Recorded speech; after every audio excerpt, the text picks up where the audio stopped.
Je déclare la réunion du 27 avril ouverte. Avant de passer la parole au chef de groupe, je tiens à excuser Monsieur le gouverneur, Thomas Cialone, Déborah Colombini, Alain Dessert, Caroline Lebeau et Luc Lejeune, ainsi que quelques personnes qui vont nous rejoindre mais qui sont coincées dans les bouchons pour le moment. Au niveau de chaque groupe, Rafik.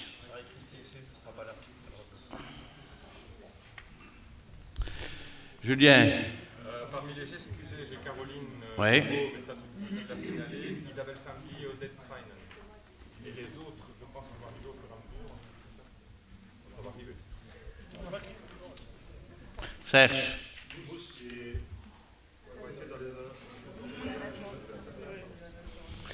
Virginie.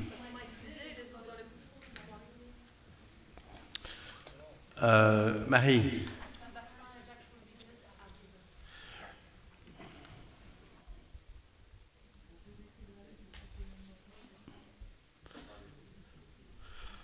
OK.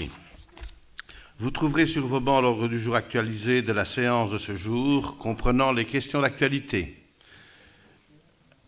Vous avez reçu le jeudi 20 avril dernier par email un courrier de Monsieur le Directeur général concernant l'obligation légale de déposer une déclaration de mandat et de rémunération à la région wallonne. Je vous rappelle que cette déclaration doit être déposée pour le 1er juin au plus tard. Enfin, je salue les étudiants du deuxième module des sciences administratives de l'École provinciale d'administration qui assistent à notre séance en direct depuis le Palais provincial en compagnie de M. Étienne Guillot, chargé de cours orientation transversale province. Le point 1 de l'ordre du jour actualisé, lecture du résumé du procès-verbal de la réunion du 30 mars 2023. Je donne la parole à M. le Premier secrétaire pour la lecture de ce résumé. Merci, Monsieur le Président, chers collègues.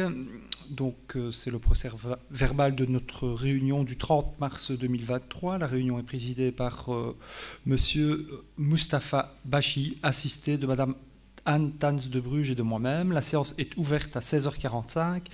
52 membres y assistent. Madame le gouverneur faisant fonction et Monsieur le directeur général provincial assistent à la séance. L'Assemblée entend une communication de Monsieur le Président de séance. Madame la deuxième secrétaire donne lecture du résumé du procès-verbal de la réunion du 27 mars 2023. L'Assemblée adopte à l'unanimité les documents 22-23/163 et 22-23/175. L'Assemblée adopte le document 22-23/174. Le Conseil provincial prend connaissance des rapports d'activité 2022 concernant les relations avec les territoires, les villes et les communes, l'administration, la santé et les affaires sociales, les sports, l'enseignement et la formation, les infrastructures et le développement durable, l'agriculture et la ruralité, le tourisme et enfin les sanctions administratives communales. Le procès-verbal de la réunion du 27 mars 2023 est approuvé. La séance publique est levée à 18h10. L'approbation du procès-verbal interviendra en fin de réunion. Point 2 de l'ordre du jour actualisé, questions d'actualité. Vous trouverez sur vos bancs l'ordre du jour des questions d'actualité qui comporte 6 points. Le document A12, question d'actualité d'un membre du Conseil provincial relative au comité de pilotage en charge de la rénovation du Palais provincial. Le document A13, question d'actualité d'un membre du Conseil provincial relatif à la suite des procédures en cours à la régie des bâtiments. Le document A14, question d'actualité d'un membre du Conseil provincial relatif au compte-rendu d'une visite aux portes ouvertes du Barbou. Le document A15, question d'actualité d'un membre du Conseil provincial relative au contour de l'enseignement supérieur non universitaire. Le document A16, question d'actualité d'un membre du Conseil provincial relatif à l'avenir du bâtiment de l'ancienne bibliothèque des Chirous. Le document A17, question d'actualité d'un membre du Conseil provincial relatif aux dividendes d'Enodia. Je me permets de vous rappeler que conformément à notre ROI, après développement de la question par son auteur, un membre par groupe politique peut intervenir sur la question pendant 2 minutes maximum par intervenant. Le député concerné prend ensuite la parole pour la réponse. À l'issue de la réponse, l'auteur ou le co-auteur peut exprimer sa réaction pendant une durée n'excédant pas 2 minutes. Pour la première question, à 12, je donne la parole à M. Marc Magnery. Merci, Monsieur le Président. Quel honneur d'inaugurer la parole dans ce beau bâtiment. Monsieur le Président, chers collègues, en février dernier, le ministre Michel, en charge de la régie des bâtiments au niveau fédéral, a signé un protocole d'accord pour la restauration du Palais des Princes-Évêques avec la région wallonne représentée par le ministre Adrien Dolimon. Ce protocole prévoyait alors la mise en place d'un comité de pilotage afin de faciliter les échanges entre les différentes instances concernées et de permettre ainsi que les travaux de rénovation et de restauration soient effectués dans les meilleures conditions. L'enjeu est double, selon le protocole, la conservation de ce patrimoine exceptionnel ainsi que la réhabilitation du bâtiment pour qu'il réponde aux besoins d'une justice moderne. À ces deux objectifs repris tels quels dans le protocole, j'aurais envie de rajouter également celui que vous avez vous-même soutenu, M. Gillard, ouvrir le palais au public. Plusieurs mois après la signature de ce protocole, je souhaiterais connaître l'état d'avancement des travaux de ce comité de pilotage, à savoir quelle est la composition du comité de pilotage, comment a-t-elle été décidée, l'institution provinciale y est-elle représentée, j'imagine que oui, mais par qui, quels en sont les objectifs et les compétences, avec quel poids décisionnel et quelles échéances fixées. Existe-t-il un budget pour le fonctionnement de ce comité? Comment est-il financé? Et dans le cadre de ce protocole, le comité de pilotage doit-il répondre à la fois à la régie des bâtiments et à la région wallonne et également à la province? Je vous remercie pour les réponses que vous pourrez nous apporter. Je vous remercie, Monsieur le conseiller provincial. Quelqu'un souhaite-t-il intervenir? Pas de demande d'intervention. J'invite M. Luc Gillard, député provincial président, à la tribune pour la réponse du collège provincial à cette question.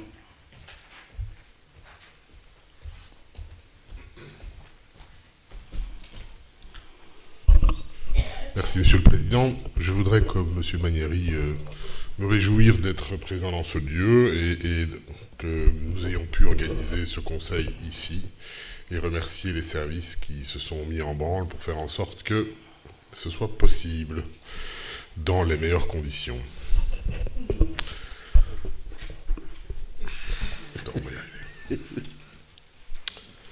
Donc, Monsieur le conseiller, Monsieur Manieri, comme vous l'avez très justement rappelé, ce dossier de restauration du palais fait depuis longtemps partie de mes préoccupations, à l'instar de nombreux liégeois désireux de voir leur patrimoine sauvegardé et mieux mis en valeur. Vous l'avez également évoqué, cette rénovation du bâtiment va, selon moi, de pair avec une réaffectation progressive de cet édifice prestigieux, permettant une réappropriation des lieux par nos concitoyens et une attractivité indéniable pour les touristes que nous accueillerons. Pourtant, depuis plusieurs années, le constat est à la fois simple et inquiétant. Le palais se meurt. J'ai déjà eu l'occasion d'exposer à cette tribune et lors de plusieurs interviews données à différents médias que la volonté du collège provincial était de refuser le statu quo, synonyme de délabrement de notre palais et de perte peut-être définitive d'une part de notre identité liégeoise. Les causes de cette dégradation extérieure et intérieure sont complexes et nombreuses, mais au-delà d'un entretien insuffisant par manque de moyens, la principale est certainement l'incroyable imbroglio institutionnel qui sclérose et annihile les meilleures intentions, au point où plus personne ne perçoit précisément son rôle et ses responsabilités, tant dans le chef des propriétaires que dans celui des occupants des lieux.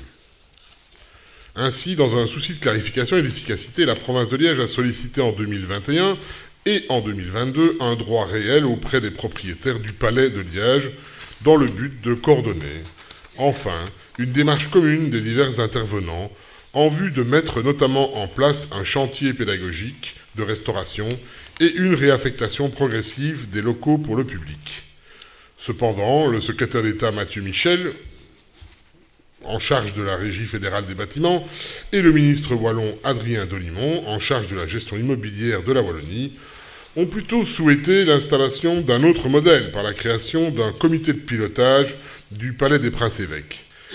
Celui-ci est présidé par M. Michel Forêt, gouverneur honoraire, et est composé des représentants de la Régie fédérale des bâtiments, du SPF Justice, de la direction de la gestion immobilière de Wallonie, de la direction de l'aménagement du territoire et de l'urbanisme de Wallonie, de la première présidente de la Cour d'appel de Liège, du procureur général de Liège, de l'Agence wallonne du patrimoine de Wallonie, de la direction de la sécurisation de la police fédérale, de la ville de Liège, des services du gouverneur et du collège provincial, auxquels peuvent s'adjoindre des experts indépendants tels que le bâtonnier ou le représentant du Conseil international des monuments et sites, ICOMOS, ou encore le représentant de la Commission royale des monuments, sites et fouilles, l'attaché architecte de la Régie fédérale des bâtiments assurant le secrétariat du dit comité.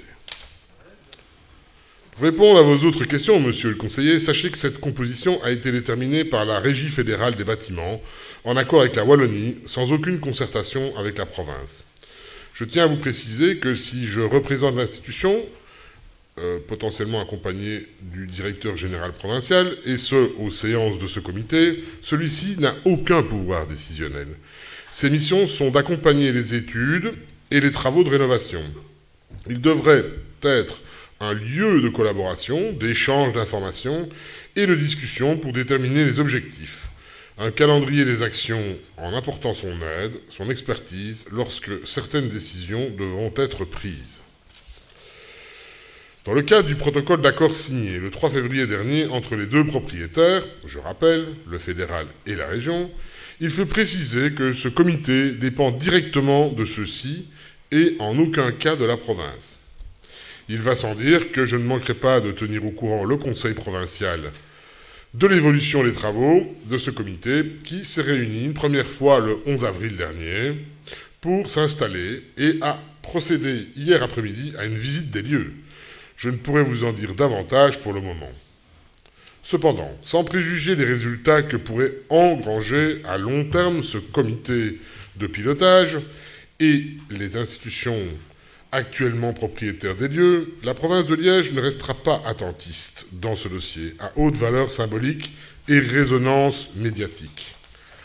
Elle continuera à prendre ses responsabilités de pouvoir public soucieux de l'intérêt général et à mettre tout en œuvre pour rendre le palais aux citoyens par une politique d'activité culturelle allant de simples visites du palais jusqu'à l'organisation de diverses manifestations dans les espaces aujourd'hui occupés par la province. Je ne manquerai pas à ce sujet de vous faire part de la programmation qui s'annonce pour la saison 23-24, qui débutera comme pour tout lieu culturel quelque part au mois d'octobre, après les festivités et plutôt forcément les fêtes de Wallonie, certes, mais aussi les fêtes du patrimoine, qui ont lieu, elles, en septembre. Donc, dès la fin du mois de septembre, une programmation sera organisée de manière régulière sur toute la saison. Le Palais des Princes-Évêques est non seulement chargé d'histoire liégeoise, mais est aussi considéré comme le principal bâtiment patrimonial public de Wallonie, ce qui lui a valu une reconnaissance internationale par son inscription au patrimoine européen. À ce titre, il nous appartient donc de le sauvegarder des outrages du temps et de le valoriser par l'organisation de diverses manifestations rassemblant des publics variés qui ne seraient pas nécessairement intéressés de prime abord par l'amour des vieilles pierres. C'est là notre ambition. Je vous remercie. Merci, monsieur le député provincial président. Monsieur Mannery, une réaction? Merci. Avant de passer à la deuxième question, je vais peut-être demander à madame Assia de venir rejoindre les rangs des conseillers. Ce serait plus facile. Ah. Pour la deuxième question, je donne la parole à monsieur Rafik Rassa.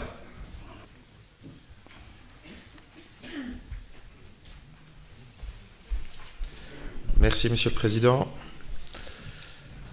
Mesdames et Messieurs les députés, Mesdames et Messieurs les conseillers, Monsieur le gouverneur n'est pas là. Lors du dernier conseil provincial, le collège a évoqué la situation grave de 6 agents de la régie provinciale des bâtiments.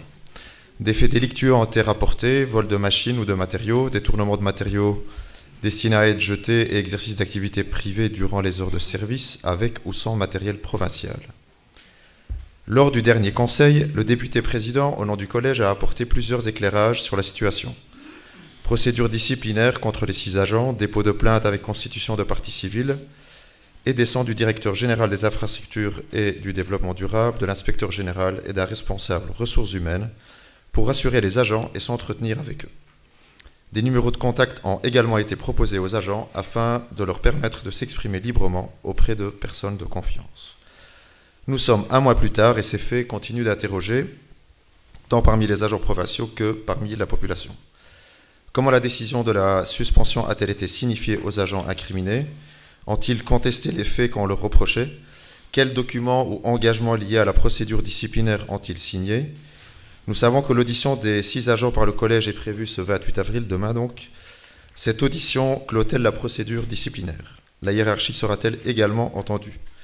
Où en est la procédure judiciaire? Certes, cette procédure requiert de préserver le secret de l'instruction, mais ce secret ne s'impose ni aux prévenus, ni aux tiers, notamment la partie civile, ni bien sûr aux journalistes. Enfin, si des mesures sont annoncées pour garantir la bonne utilisation des fournitures, matériels et véhicules provinciaux, nous aimerions savoir si des mesures spécifiques sont également prises quant à la levée fréquente de l'interdiction de cumul d'une fonction provinciale avec une activité complémentaire rémunérée. Combien d'agents jouissent d'une dérogation à ce principe? Quel suivi est organisé pour garantir l'effectivité de l'article 13 du statut administratif du personnel provincial non enseignant qui stipule donc que le cumul n'est pas de nature à nuire à l'accomplissement des devoirs de la fonction? Merci d'avance pour vos nombreuses réponses. Merci, monsieur le chef de groupe. Quelqu'un souhaite-t-il intervenir? Pas de demande d'intervention.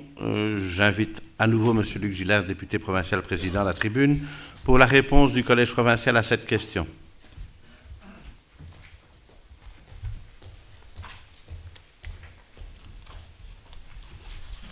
Merci, monsieur le président.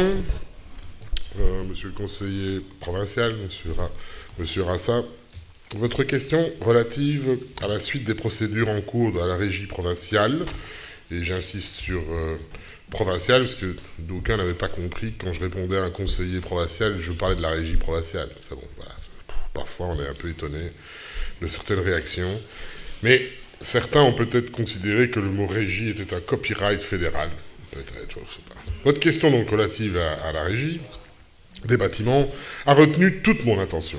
Comme je l'avais indiqué lors de la séance précédente, le collège provincial a immédiatement pris cette situation très au sérieux en écartant sur le champ les agents suspectés d'avoir commis des faits délictueux et en prenant les mesures nécessaires pour accompagner et épauler les autres agents de la régie déstabilisés malgré eux par cette affaire. Je ne reviendrai toutefois pas en détail sur tous les éléments de la procédure et vous invite, le cas échéant, à exercer votre droit de consultation. Comme vous le savez, néanmoins, une procédure disciplinaire a été diligentée à l'encontre de 6 agents provinciaux, parmi lesquels 4 ont fait l'objet d'une mesure de suspension préventive. Comme le préconise le statut administratif du personnel provincial non enseignant, ces mesures de suspension préventive ont été signifiées aux intéressés par courrier recommandé et par pli simple. Les avocats des agents respectifs en ont par ailleurs également été informés par courriel. À votre question de savoir si les faits querellés ont été contestés ou non, j'entends ne pas y répondre pour l'instant, dès lors que l'instruction disciplinaire a permis de mettre en lumière de nouveaux faits, pour lesquels les intéressés n'ont pas encore eu l'occasion de se défendre dans le cadre de la procédure de suspension préventive. Les 6 agents concernés par cette procédure en auront prochainement l'occasion, dès lors qu'ils ont été convoqués par courrier recommandé du 14 avril dernier à une audition fixée ce vendredi 28 avril. Pour votre information, chaque convocation individuelle reprend in extenso l'ensemble des griefs mis à charge de la personne suspectée, ainsi que tous les éléments propres au respect des droits de la défense. Droit de consulter le dossier disciplinaire, de se faire représenter par un avocat, de faire appel à des témoins, et j'en passe. Je vous informe toutefois que, à la demande des différents avocats engagés dans cette procédure, ces auditions seront reportées au 12 mai prochain. Une fois que le collège provincial aura entendu les agents concernés, celui-ci sera alors en mesure de se prononcer sur les sanctions à prononcer individuellement à l'encontre de chacun, ce qui clôturera effectivement la procédure disciplinaire initiée. Ceux qui souhaiteraient ensuite contester les dites sanctions pourront à ce moment-là, dans un délai de 60 jours, introduire un recours en annulation et ou en suspension devant le Conseil d'État. Concernant plus précisément votre question sur les membres de la ligne hiérarchique, ceux-ci ont bien été entendus dans le cadre de l'instruction disciplinaire. La procédure judiciaire est, elle, toujours en cours dès lors qu'une plainte avec constitution de partie civile a été déposée chez monsieur le juge d'instruction Frenet. Comme vous le savez sans doute, l'article 57 du Code d'instruction criminelle consacre le principe du secret de l'instruction, et ce, afin d'assurer l'efficacité de la procédure et de sauvegarder l'intégrité morale et la vie privée des prévenus, lesquels bénéficient de la présomption d'innocence. Il est dès lors particulièrement important de continuer à garantir la confidentialité de cette instruction, tant pour notre institution que pour les agents concernés. Pour conclure mon intervention, je vous informe que le décret d'Allard, signé en 1791, consacre pour tout individu la liberté d'exercer une activité professionnelle. Depuis 2013, cette liberté est reprise expressément en droit belge à l'article 2, troisièmement, du Code de droit économique. Par conséquent, toute interdiction pure et simple d'exercer une activité parallèle qui serait contenue dans une clause contractuelle ou dans un règlement administratif serait nulle, car contraire à cette liberté d'ordre public. La jurisprudence reconnaît toutefois que cette activité complémentaire doit être exercée de manière saine et loyale, en dehors du temps de prestation réservé à l'employeur principal. C'est dans ce cadre que l'article 13 du statut administratif du personnel provincial non enseignant impose aux agents provinciaux de solliciter une dérogation au collège provincial lorsqu'ils souhaitent exercer une telle activité. Et d'ailleurs, nous y avons mis un peu bon ordre, puisque cette demande doit nous arriver fin d'année, avant l'année nouvelle qui s'engage, ce qui n'était pas toujours le cas, et donc il est difficile de refuser à des gens qui vous demandaient un décumul quand on était déjà quasiment à une année close. Voilà, bon, ça, l'administration a veillé maintenant à ce que toutes ces demandes retransitent vers le collège, non plus en ordre dispersé, mais à la bonne époque. Et donc, afin que le collège puisse se prononcer en toute connaissance de cause sur ce type de demande, les différents membres de la ligne hiérarchique de l'agent sont ainsi amenés à rendre un avis au cours de l'instruction administrative du dossier. Une demande pourrait ainsi être refusée s'il apparaît, par exemple, que ce cumul est de nature à nuire à l'accomplissement de la fonction principale de l'agent ou à porter atteinte à l'image de la province. Pour ce qui est des chiffres, à l'heure actuelle, 231 membres du personnel non enseignant ont obtenu une levée de l'interdiction de cumul pour l'année 2023. Je vous informe par ailleurs déjà qu'une modification de l'article 13 susvisé devrait prochainement être proposée au Conseil provincial afin de rendre cette disposition plus lisible et plus efficace. J'espère ainsi avoir répondu à votre question. Je vous remercie. Je vous remercie, monsieur le député provincial président. Rafik, une réaction? Merci, monsieur le député président, pour la réponse complète. Voilà, nous, on voulait quand même insister sur le fait que la fonction publique provinciale traîne quand même une réputation historique, on va dire, d'une certaine politisation, et que cette politisation draine avec elle un certain nombre de, enfin, comment est-ce qu'on va dire ça gentiment, des pratiques qui empêchent les gens de s'exprimer. Après, voilà, on veut aussi défendre l'institution. On trouve aussi que ce genre de faits délictueux doivent être sévèrement sanctionnés s'il s'avère qu'ils sont effectivement délictueux. Hein. Donc la procédure, pour nous, doit être absolument transparente pour que justement elle serve d'exemple. Et voilà, je sais que le collège, j'ai lu les comptes rendus du collège pour ça, pour me renseigner sur l'audition. Donc on espère qu'à la fin de cette audition, on aura aussi un retour du collège sur les résultats et sur les modifications aussi du statut. On est ouvert aussi à la discussion. On trouve ça important pour que ça soit clair, ces dérogations ne deviennent pas... 231, c'est quand même un nombre important. Hein. Enfin voilà, je vous remercie pour vos réponses et on continuera à suivre le dossier pour la transparence de l'institution provinciale et pour le personnel. Merci. Merci, monsieur le chef de groupe. Pour la troisième question, je donne la parole à monsieur Grégory Piron.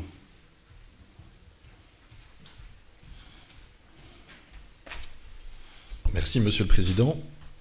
Chers collègues, en compte rendu d'une visite aux portes ouvertes du Barbou. C'est avec plaisir que j'ai pu me rendre aux portes ouvertes ce samedi à l'HEPL Barbou, du personnel motivé que je tiens à saluer pour son accueil et son implication, et des fréquentations variables d'une section à l'autre. Des investissements de rénovation ont déjà été réalisés, comme le remplacement de certains châssis et des nouvelles toilettes. Il y a cependant encore pas mal de locaux qui mériteraient un petit rafraîchissement, comme entre autres une salle des profs ou un local dont le plafond est en mauvais état. On parle également d'un manque de papier pour se laver les mains. On parle également d'un manque de suivi au niveau du remplacement des néons et du réapprovisionnement en savon et papier pour se laver les mains. Un comble quand on apprend l'hygiène à des étudiants en soins de santé. Plusieurs mails ont été transmis mais sont restés sans réponse. La section kiné a fait parler d'elle il y a quelque temps d'ici et aurait obtenu des avancées. Mais les autres sections, elles aussi, manquent parfois cruellement de matériel pour les cours. Certaines sections parlent même de cagnottes pour pouvoir acheter du matériel. On pourrait encore améliorer certaines choses ou ressources. Par exemple, les étudiants de la section sage-femme étudient sur des mannequins d'ancienne génération, alors qu'un nouveau mannequin sophistiqué se trouve à l'EPAMU, où il n'est utilisé que très rarement. Certes, les étudiantes peuvent se former sur ce mannequin, mais à raison seulement de 4 heures par an. N'y a-t-il pas moyen d'optimiser l'usage de cet investissement important ? Il y aurait aussi un mannequin sophistiqué dans les sous-sols de l'HEPL, mais personne ne sait le faire fonctionner car on ne disposerait pas du service suivi après-vente, ce qui est bien dommage. Merci d'avance pour les réponses que vous apporterez à mes questions et surtout pour les actions que vous pourrez mener en faveur des étudiants et enseignants du Barbou. Merci. Merci, monsieur le conseiller. J'invite madame Muriel Brodure-Villain, députée provinciale à la tribune, pour la réponse du collège provincial à cette question.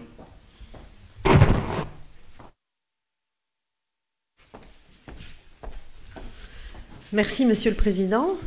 Chers collègues, cher monsieur Piron, vous avez eu l'occasion de vous rendre sur le site du Barbou à l'occasion des journées portes ouvertes qui s'y sont déroulées samedi dernier. Comme vous, j'ai pu apprécier l'enthousiasme des personnels qui accueillaient et renseignaient les visiteurs, enthousiasme très largement partagé d'ailleurs par les étudiants qui les guidaient. Avant d'apporter réponse aux différents éléments que vous avez relevés dans votre intervention, je souhaite souligner l'excellent déroulement de ces journées portes ouvertes sur nos différents sites et saluer le soin tout particulier que nos équipes ont apporté à leur organisation, que ce soit dans le secondaire, le supérieur, mais également en promotion sociale. Vous avez raison de souligner que les différents travaux que les collègues de la Direction générale des infrastructures et du développement durable ont réalisés ou coordonnés, il va sans dire, monsieur Piron, que cette dynamique extrêmement positive sera poursuivie et que les quelques travaux légers que vous avez relevés seront réalisés dans les meilleurs délais. En ce qui concerne le matériel mis à la disposition des enseignants, vous me permettrez de préciser d'emblée que toutes les acquisitions sont réalisées dans le plus strict respect de la réglementation relative au marché public. Il ne peut nullement être question d'acquisition réalisée via une cagnotte qui n'existe pas, nous dit la direction. Au niveau de la section sage-femme, il n'y a ni mannequin sophistiqué dans le sous-sol, ni mannequin non utilisé. Je puis vous assurer que tous les mannequins perfectionnés dont dispose la HEPL sont utilisés et suivis via le contrat d'entretien. C'est notamment le cas du mannequin Nursing Anne, spécialement configuré, vous l'aurez deviné, pour la section sage-femme et qui est utilisé dans le cadre de la simulation. Il complète fort utilement les mannequins moins sophistiqués, certes, mais qui demeure particulièrement utile dans le cadre de certains apprentissages, et des apprentissages de base notamment.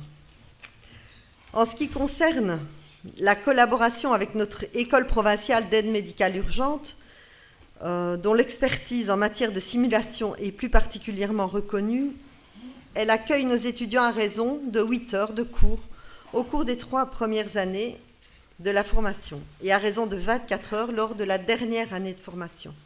Au cours de ces 24 heures, les étudiants suivent une formation en matière d'urgence obstétricale, de réanimation d'un bébé et enfin une formation à l'issue de laquelle ils obtiennent le certificat en réanimation immédiate. Je vous remercie, Monsieur Piron, pour l'intérêt que vous portez à notre enseignement et à notre formation. Je vous remercie, Madame la députée provinciale. Une réaction? Pas de réaction. Pour la 4e question, je donne la parole à Monsieur Marc Delray.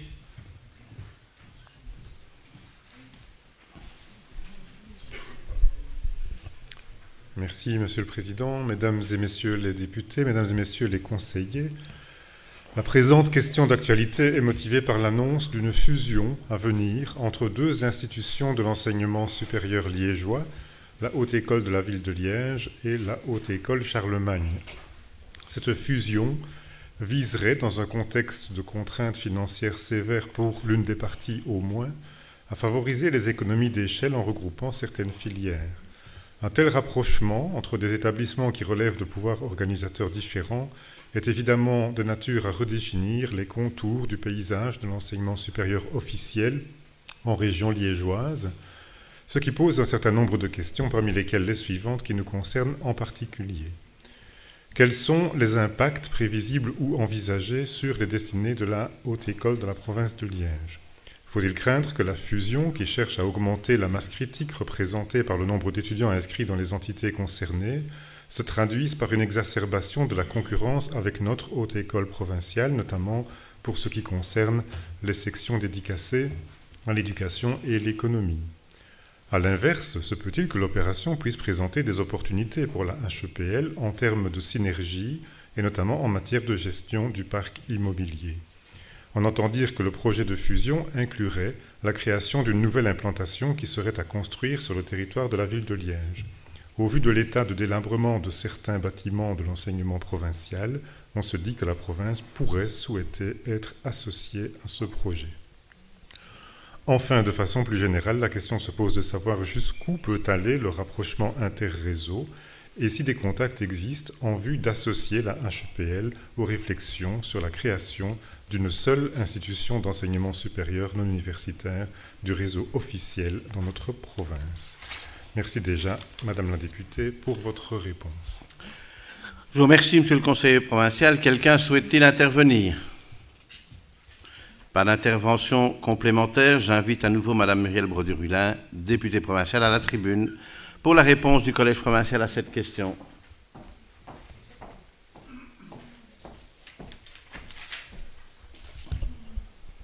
Merci, Monsieur le Président.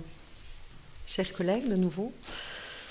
Monsieur Delray, vous m'interrogez quant au contour de l'enseignement supérieur non universitaire en province de Liège à la suite de l'annonce de la fusion de la Haute École de la Ville de Liège et de la Haute École Charlemagne.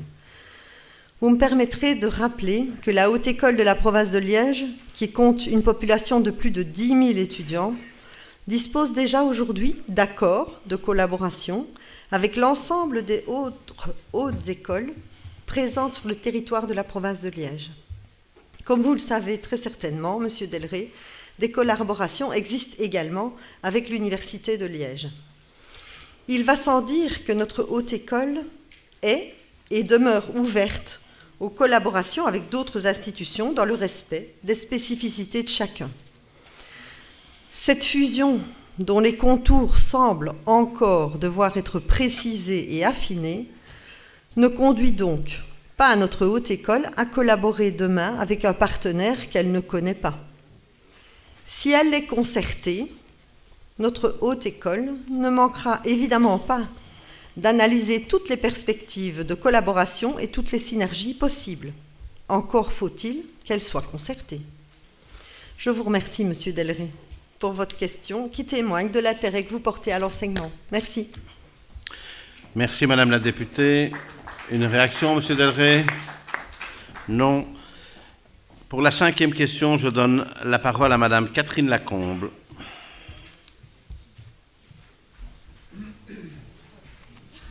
Merci, Monsieur le Président. Chers collègues, ma question porte sur l'avenir du bâtiment de l'ancienne bibliothèque d'Échirou. Donc, nous sommes aujourd'hui à la nouvelle bibliothèque, donc au B3, pour un conseil provincial exceptionnel. On a gardé le B de bibliothèque et un espace dédié aux livres plus ou moins grand. Mais soit, il est trop tard pour épiloguer sur ce nom particulier et sur le changement d'affectation de 2/3 des lieux. La visite après ce conseil ne manquera pas d'inspirer de futures questions. Mais avant ça, je souhaite interroger le collège sur le désormais ancien bâtiment d'Échirou. Cela fait plusieurs années que le déménagement est annoncé et pourtant aucun projet pour l'ancien bâtiment ne se précise. Quels sont les freins qui empêchent l'émergence d'un tel projet? Comptez-vous vendre ce bâtiment ou au contraire le réaffecter à d'autres projets provinciaux? Avez-vous été sollicité par des tiers, opérateurs culturels, institutions ou autres porteurs de projets?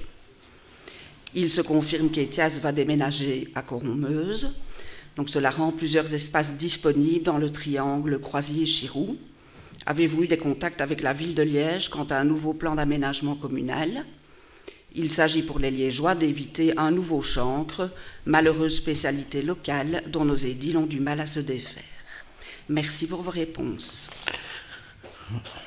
Merci, Madame la conseillère provinciale. Quelqu'un souhaite-t-il intervenir? Pas d'intervention. J'invite Monsieur André Denis, député provincial, à la tribune pour la réponse du collège provincial à cette question. Merci, Monsieur le Président. D'abord, permettez-moi de me réjouir d'être dans ce beau B3, donc, qui a été conçu par les services provinciaux. Donc, toutes les études ont été réalisées par nos services et vous verrez en le visitant qu'il y a du savoir-faire chez nous dont on peut être fier. Et je souhaite évidemment maintenant longue vie à ce bâtiment B3 puisque le service des infrastructures et des bâtiments l'a maintenant cédé au service de la culture. Donc c'est mon collègue Luc Gillard qui en assumera l'avenir. Oui. Madame Lacombe, vous m'interrogez sur le futur du site l'Échirou, bâtiment appartenant toujours à la province de Liège et qui abritait la bibliothèque provinciale. Vous le savez, le processus de rationalisation immobilière du patrimoine provincial est en cours. Je citerai en guise d'exemple le regroupement des services administratifs dans des lieux tels que le Val-Benoît, ici le B3, la caserne Saint-Laurent. Cette réflexion est d'ailleurs aussi en cours en ce qui concerne les services encore présents au Charlemagne et à l'Opéra. Concernant l'Échirou, le déménagement de la bibliothèque et de ses services culture vers le B3 étant programmé depuis plusieurs années, une décision quant à son avenir n'a pas encore été prise. La province est donc toujours propriétaire du site, mais pas l'unique occupant. En effet, la ville de Liège, au travers de son centre culturel, profite aussi d'une partie des locaux, ce qui fait que nous sommes en relation avec cet acteur concernant la bonne gestion de ce site. Par ailleurs, pour votre totale information, nous sommes également copropriétés avec l'immeuble Kennedy et un privé dû à la présence de la galerie commerciale, ce qui impacte aussi la réflexion utile à l'avenir de ce lieu. En plus des contacts avec la ville, étant donné leur occupation partielle, il faut savoir également que l'Université de Liège souhaite relocaliser certaines facultés au centre-ville. Cet acteur n'est d'ailleurs pas le seul à manifester de l'intérêt quant à ce bâtiment, vu notamment l'arrivée du tram. Ce moyen de transport constitue aussi un élément de réflexion supplémentaire en matière de stratégie immobilière au sein de ce quartier du centre-ville. Ainsi, les expertises sont en cours. Une estimation du bien, d'ailleurs, a été demandée à notaire pour fin du mois de mai. Vous l'aurez compris, Madame la conseillère, que toutes les portes sont encore ouvertes quant à l'avenir de ce site provincial historique, que ce soit une vente complète ou partielle du site, d'un partenariat ou de toute autre formule qui permettra de voir un projet global émerger en concordance avec les intentions provinciales de rationalisation immobilière et en bonne entente avec les différents autres acteurs locaux. Je vous remercie pour votre bonne attention. Je vous remercie, Monsieur le député provincial. Une réaction? Non. Pour la 6e et dernière question, je donne la parole à M. Julien Van de Bury.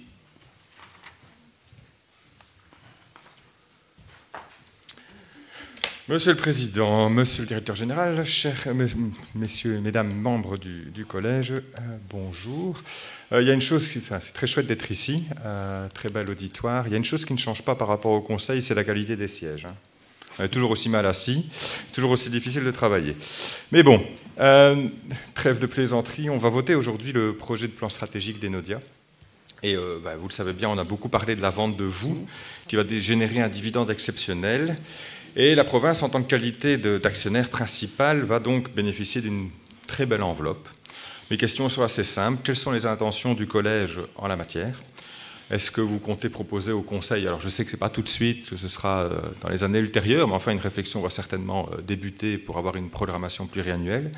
Est-ce que vous allez proposer une stratégie de réinvestissement, une réduction de la dette, ou éventuellement une diminution des taxes et impôts?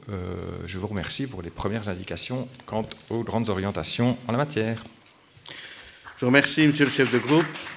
Quelqu'un souhaite-t-il intervenir? Monsieur Magnery? Ah non, vous étiez dans une tribune, c'est ça? Ah.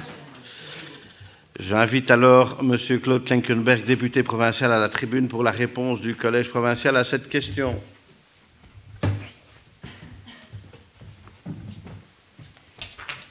Merci, Monsieur le Président. Monsieur le chef de groupe, Monsieur Van de Bury, vous m'interrogez notamment sur les intentions du Collège suite à la vente de Vous et les bénéfices exceptionnels que cette vente va générer.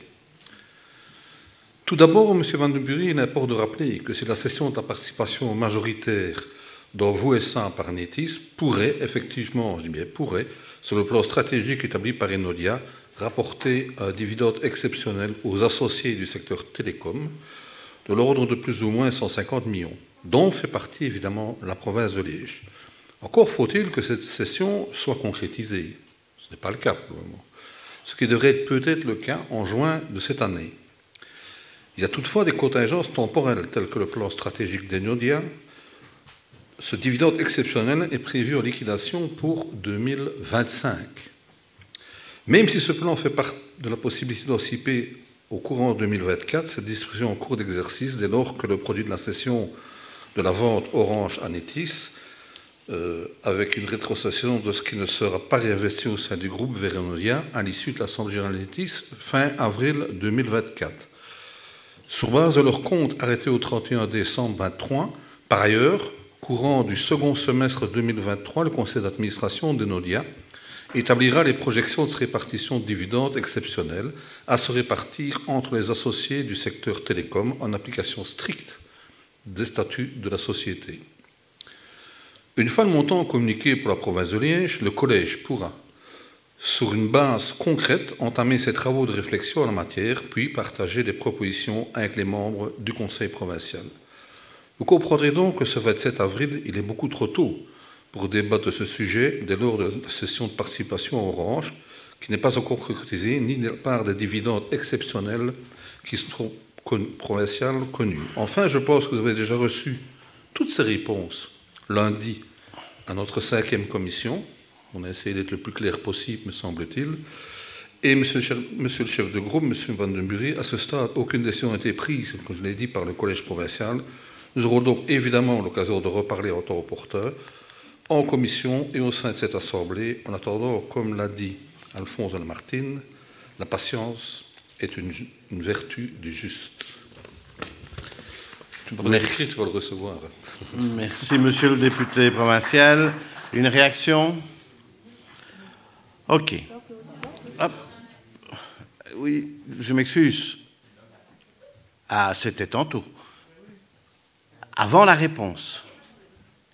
Avant la réponse du député. Les points 3 et 4 de l'ordre du jour ont été regroupés à la demande des membres de la première commission, à savoir les documents 176 et 177, rapport d'évaluation annuelle relatif au contrat de gestion conclu entre la province de Liège et les ASBL, Association des provinces wallonnes et Centre lyrique de la communauté française, Opéra Royal de Wallonie. Exercice 2021, prévision 2022. Le document 176 ayant soulevé des questions, j'invite le rapporteur, M. Marc Mannery, à nous en faire connaître les conclusions. Monsieur le Président, ouais, très bien. Première question, premier rapport, j'ai tous les honneurs aujourd'hui. Alors, mardi 25 avril 2023, votre première commission s'est réunie au Palais provincial et a abordé le dossier numéroté 176, rapport d'évaluation annuel relatif au contrat de gestion conclu entre la province de Liège et la SBL, l'Association des provinces wallonnes, exercice 2021, prévision 2022. Un commissaire interroge sur une action qui est coordonnée par l'APOE, à savoir l'opération Place aux enfants. Il demande quel est exactement le rôle joué par la province durant cette opération et combien de communes sont concernées. Un membre de l'administration répond que ce sont surtout les communes qui occupent un rôle central dans la participation à l'opération Place aux enfants. La province coordonne quant à elle un goûter des enfants lors d'une journée annuelle qui peut se dérouler à différents endroits, le château de Jeuet, au musée de la vie wallonne ou prochainement au B3. Toutes les écoles sont évidemment invitées à participer, quel que soit le réseau. Concernant le chiffre exact des communes participantes de notre province, l'administration, qui n'avait pas immédiatement la réponse, a fait suivre un mail avec toutes les informations nécessaires. Le rapport est approuvé par 9 voix pour et 3 abstentions. Merci.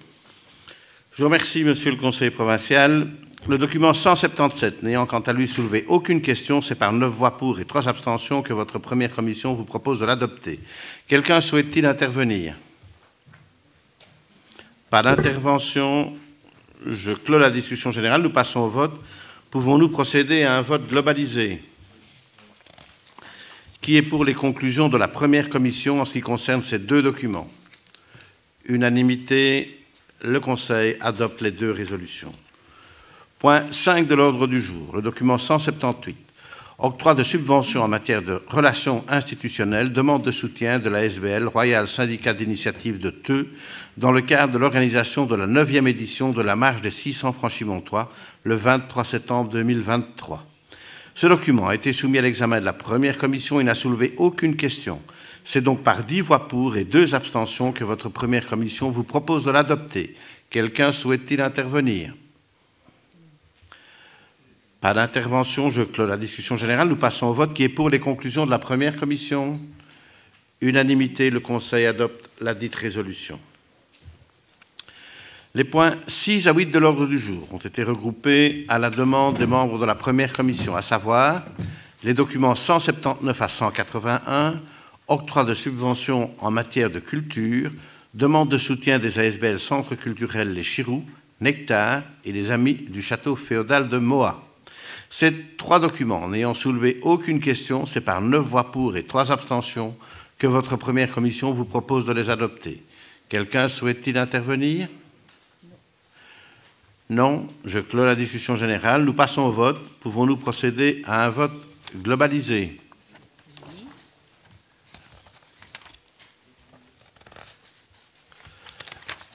Qui est pour les conclusions de la première commission en ce qui concerne ces 3 documents? Unanimité, le Conseil adopte les 3 résolutions.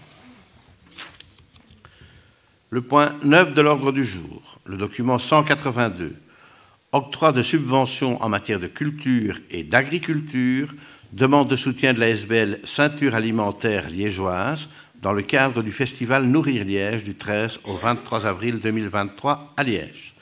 Ce document a été soumis à l'examen des premières et 4e commissions et n'a soulevé aucune question. C'est donc par 9 voix pour et 3 abstentions que votre première commission vous propose de l'adopter, par 8 voix pour et 2 abstentions que votre 4e commission vous propose de l'adopter. Quelqu'un souhaite-t-il intervenir? Pas d'intervention. Je clôt la discussion générale. Nous passons au vote qui est pour les conclusions de la première et de la 4e commission. Unanimité. Le Conseil adopte la dite résolution.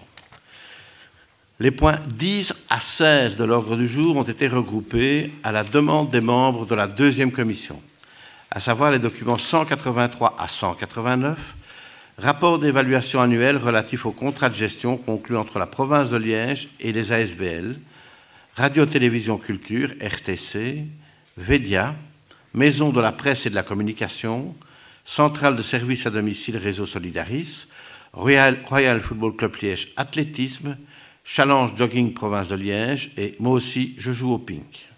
Ces 7 documents n'ayant soulevé aucune question, c'est par 7 voix pour et 3 abstentions que votre 2e commission vous propose de les adopter. Quelqu'un souhaite-t-il intervenir? Pas de demande d'intervention, je clôt la discussion générale. Nous passons au vote. Pouvons-nous procéder à un vote globalisé? Qui est pour les conclusions de la deuxième commission en ce qui concerne ces 7 documents? Unanimité, le Conseil adopte les 7 résolutions.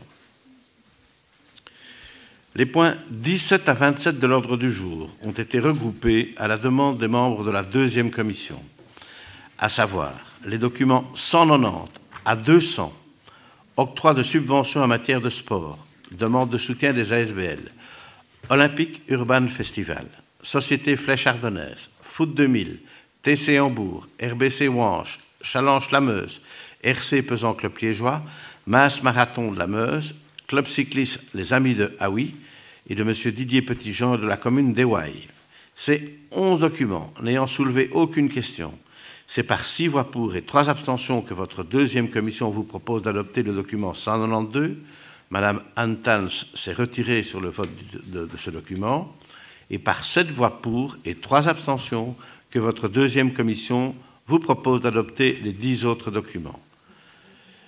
Quelqu'un souhaite-t-il intervenir? Non.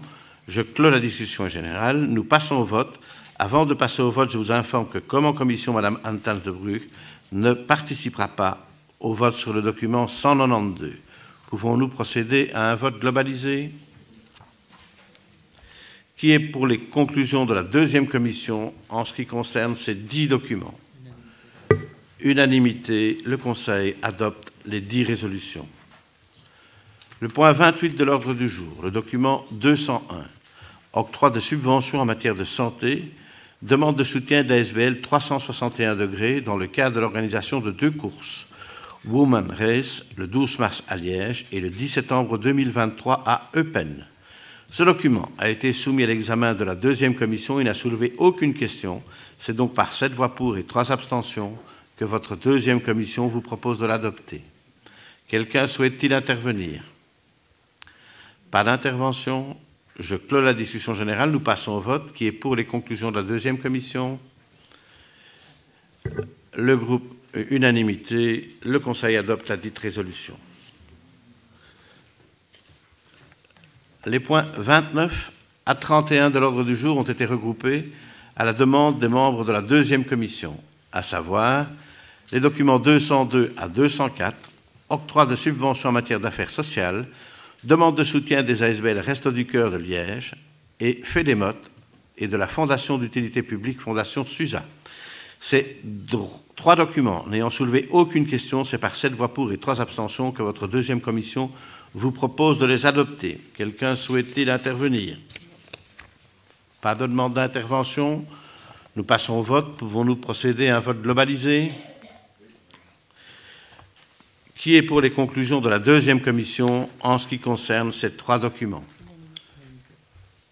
Unanimité, le Conseil adopte les 3 résolutions. Point 32 de l'ordre du jour, le document 205, désignation au 1er mars 2023 d'un nouveau receveur spécial des recettes au centre d'aide à domicile, le CAD. Ce document a été soumis à l'examen de la deuxième commission. Il n'a soulevé aucune question. C'est donc par 7 voix pour et 3 abstentions que votre deuxième commission vous propose de l'adopter. Quelqu'un souhaite-t-il intervenir? Pas de demande d'intervention. Je clôt la discussion générale. Nous passons au vote. Qui est pour les conclusions de la deuxième commission? Unanimité. Le Conseil adopte la dite résolution. Point 33 de l'ordre du jour. Le document 206. Mise en non-valeur de créances dues au centre d'aide à domicile. Ce document a été soumis à l'examen de la deuxième commission et n'a soulevé aucune question. C'est donc par 8 voix pour et 3 abstentions que votre deuxième commission vous propose de l'adopter. Quelqu'un souhaite-t-il intervenir? Pas de demande d'intervention. Je clôt la discussion générale. Nous passons au vote. Qui est pour les conclusions de la deuxième commission? Unanimité. Le Conseil adopte la dite résolution. Manifestement, je ne sais pas ce que la députée a fait en deuxième commission, mais elle a été relativement calme. Les points... ou les commissaires aussi, mais je constate que bon nombre de points n'ont soulevé aucune question. Les points 34 et 35 de l'ordre du jour ont été regroupés à la demande des membres de la 3e commission, à savoir les documents 207 et 208, marché public de fourniture, mode de passation et conditions des marchés relatifs à l'acquisition de l'ordinateur portable de type Winbook destiné aux élèves de l'enseignement de la province de Liège et à l'acquisition de pointeuses, la mise à jour de l'environnement de pointage et le support y associé pendant 5 ans, ainsi que l'acquisition des badges pendant 4 ans. Ces deux documents n'ayant soulevé aucune question, c'est par 8 voix pour et 1 abstention que votre 3e commission vous propose de les adopter. Quelqu'un souhaite-t-il intervenir? Pas de demande d'intervention. Je clôt la discussion générale. Nous passons au vote. Pouvons-nous procéder à un vote globalisé? Qui est pour les conclusions de la 3e commission en ce qui concerne ces deux documents? Unanimité, le Conseil adopte les deux résolutions. Point 36 de l'ordre du jour, le document 209, adhésion aux centrales d'achat du SPW, école numérique, relative à l'acquisition d'écrans interactifs et autres matériels informatiques au profit des établissements d'enseignement situés en Wallonie. Ce document a été soumis à l'examen de la 3e commission et n'a soulevé aucune question. C'est donc par 8 voix pour et 1 abstention que votre 3e commission vous propose de l'adopter. Quelqu'un souhaite-t-il intervenir? Pas de demande d'intervention. Je clôt la discussion générale. Nous passons au vote. Qui est pour les conclusions de la 3e commission? Unanimité. Le Conseil adopte la dite résolution. Les points 37 et 38 de l'ordre du jour ont été regroupés à la demande des membres de la 4e commission, à savoir les documents 210 et 211, marché public de travaux, mode de passation et conditions des marchés, concernant l'internat de l'école polytechnique de Verviers et l'Institut royal provincial d'enseignement agronomique de la Rède. Ces deux documents, n'ayant soulevé aucune question, c'est par 8 voix pour et 2 abstentions que votre 4e commission vous propose de les adopter. Quelqu'un souhaite-t-il intervenir? Pas d'intervention. Je clôt la discussion générale. Nous passons au vote. Pouvons-nous procéder à un vote globalisé? Qui est pour les conclusions de la 4e commission en ce qui concerne ces deux documents? Unanimité, le Conseil adopte les deux résolutions.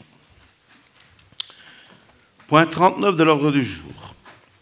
Document 212, rapport d'évaluation annuel relatif au contrat de gestion conclu entre la province de Liège et l'ASBL Groupement d'information géographique, le GIG, exercice 2021, prévision 2022. Ce document a été soumis à l'examen de la 4e commission et n'a soulevé aucune question. C'est donc par 8 voix pour et 2 abstentions que votre 4e commission vous propose de l'adopter. Quelqu'un souhaite-t-il intervenir? Pas d'intervention. Je clôt la discussion générale. Nous passons au vote. Qui est pour les conclusions de la 4e commission? Unanimité, le Conseil adopte la dite résolution.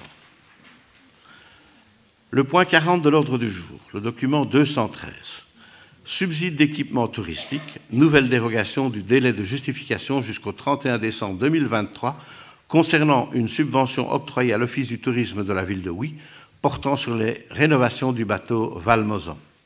Ce document a été soumis à l'examen de la 5e commission et n'a soulevé aucune question. C'est donc par 8 voix pour et 1 abstention que votre 5e commission vous propose de l'adopter. Quelqu'un souhaite-t-il intervenir? Pas de demande d'intervention. Je clôt la discussion générale. Pardon? OK. Donc, pas d'autres interventions. Je clôt la discussion générale. Nous passons au vote. Qui est pour les conclusions de la 5e commission? Unanimité, le Conseil adopte la dite résolution. Point 41 de l'ordre du jour. Document 214, règlement général relatif à la perception des taxes provinciales pour 2023, résolution générale pour l'application des nouvelles dispositions de la loi du 20 novembre 2022 portant sur des dispositions fiscales et financières diverses, notamment sur le délai de réclamation en matière de taxes provinciales. Ce document a été soumis à l'examen de la 5e commission et n'a soulevé aucune question. C'est donc par 8 voix pour et 1 abstention que votre 5e commission vous propose de l'adopter. Quelqu'un souhaite-t-il intervenir? Pas de demande d'intervention. Je clôt la discussion générale. Nous passons au vote. Qui est pour les conclusions de la 5e commission? Le groupe Écolo, le groupe PS, le groupe MR, le groupe des engagés. Qui est contre? Qui s'abstient? Le PTB. Le Conseil adopte la dite résolution. Les points 42 et 43 de l'ordre du jour ont été regroupés à la demande des membres de la 5e commission, à savoir les documents 215 et 216, Enodia, Assemblée générale extraordinaire fixée au 28 avril 2023, et SIL, deuxième Assemblée générale ordinaire 2022 fixée au 16 mai 2023. Enfin, le document 215 a soulevé des questions. J'invite donc le rapporteur, Mme Vinciane Soe, à nous en faire connaître les conclusions.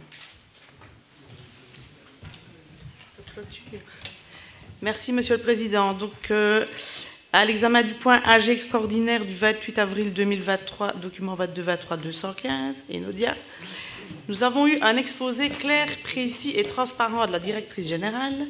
À la suite de celui-ci, un commissaire a demandé si les 18 communes qui ne recevront pas le dividende exceptionnel de la vente de vous ne font pas assez de poids pour empêcher le plan stratégique. Il lui a répondu qu'il y a eu une large adhésion au plan stratégique, il y a eu une démarche participative pour présenter le plan à la province, aux communes et aux délégués des AG. Des rencontres avec les bourgmestres ont été organisées. Ils cherchent des voies de réinvestissement. Les 18 communes étaient associées via le secteur 5, gaz et participation. Le conseil d'administration voulait attirer l'attention sur les contraintes des petites communes qui n'ont pas de service désigné au marché public et que ce ne soit pas le premier arrivé, le premier servi. Un autre commissaire demande quelle est la motivation d'investir dans NoChac. C'est un outil liégeois avec un spectre wallon et porteur de projets de transition énergétique. Il n'y a pas un seul acteur en transition énergétique. Il est donc important de ne pas avoir de doublons, mais il ne faut fermer aucune porte. C'est également une caisse de résonance vers le secteur privé. Les deux points ont été, vous propose d'être adoptés par 8 voix pour et une abstention. Merci, Madame la conseillère. Le document 216, quant à lui, n'a soulevé aucune question. C'est par 8 voix pour et une abstention que votre 5e commission vous propose de l'adopter. Quelqu'un souhaite-t-il intervenir? Marie.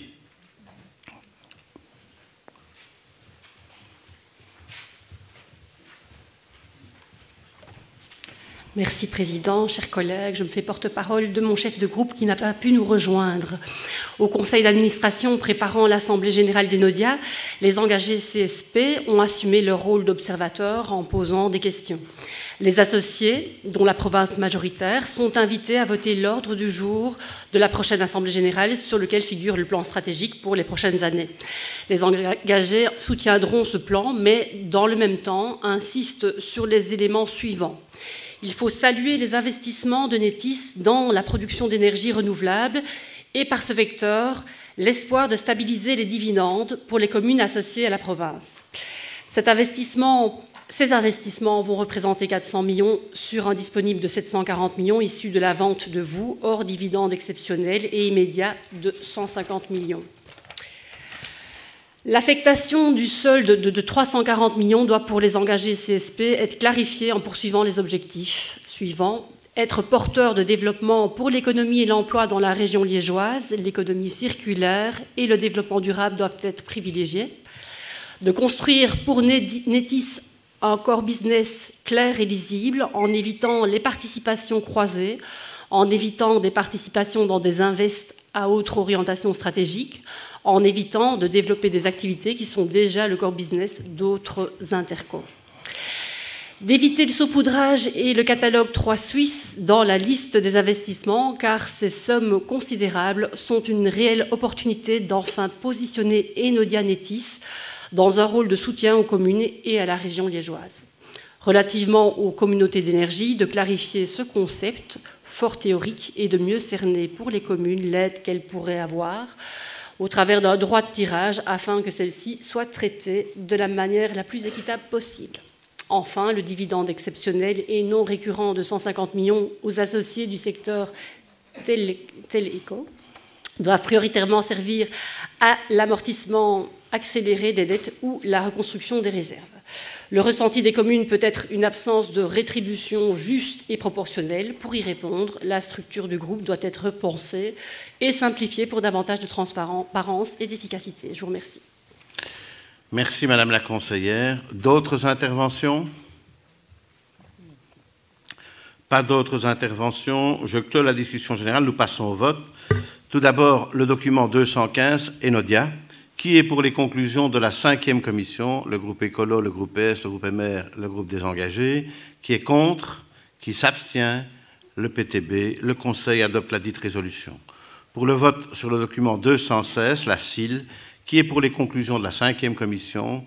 Les Écolos, le groupe PS, MR et les engagés. Qui est contre? Qui s'abstient? Le groupe PTB. Le Conseil adopte la dite résolution. Les points 44 et 45 de l'ordre du jour ont été regroupés à la demande des membres de la 5e commission, à savoir les documents 217 et 218, culte 2022, culte compte 2022 de la fabrique d'église orthodoxe grecque Sainte-Barbe, rue du Potet à Liège, et prise de connaissance et culte compte 2022 de la fabrique d'église orthodoxe russe Saint-Alexandre Nevski et Saint-Séraphin de Sarov, rue de l'Aveu à Liège. Ces deux documents n'ayant soulevé aucune question, c'est par 8 voix pour et 1 abstention que votre 5e commission vous propose de les adopter. Quelqu'un souhaite-t-il intervenir? Pas de demande d'intervention. Je clôt la discussion générale. Nous passons au vote. Pouvons-nous procéder à un vote globalisé? Qui est pour les conclusions de la 5e commission en ce qui concerne ces deux documents? Les Écolos, le PS, le MR, les engagés. Qui est contre et qui s'abstient?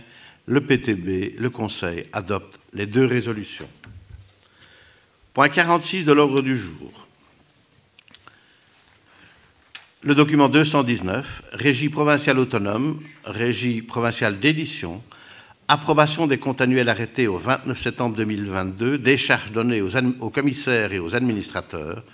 Ce document a été soumis à l'examen de la 5e commission et n'a soulevé aucune question. C'est donc par 8 voix pour et 1 abstention que votre 5e commission vous propose de l'adopter. Quelqu'un souhaite-t-il intervenir? Pas de demande d'intervention. Je clôt la discussion générale. Nous passons au vote qui est pour les conclusions de la 5e commission. Unanimité, le Conseil adopte la dite résolution. Le point 47 de l'ordre du jour. Approbation du procès-verbal de la séance du 30 mars 2023. Aucune réclamation n'ayant été déposée en ce qui concerne la rédaction du procès-verbal de notre dernière réunion, je le déclare approuvé. Et avant de clore définitivement cette réunion, je voudrais aussi remercier l'ensemble des services, et ils sont nombreux à avoir organisé cette réunion ici. Ce n'est pas évident, on doit déplacer quand même pas mal de choses pour pouvoir le faire dans des conditions correctes et acceptables. Je pense que ça a été le cas. Nous allons pouvoir...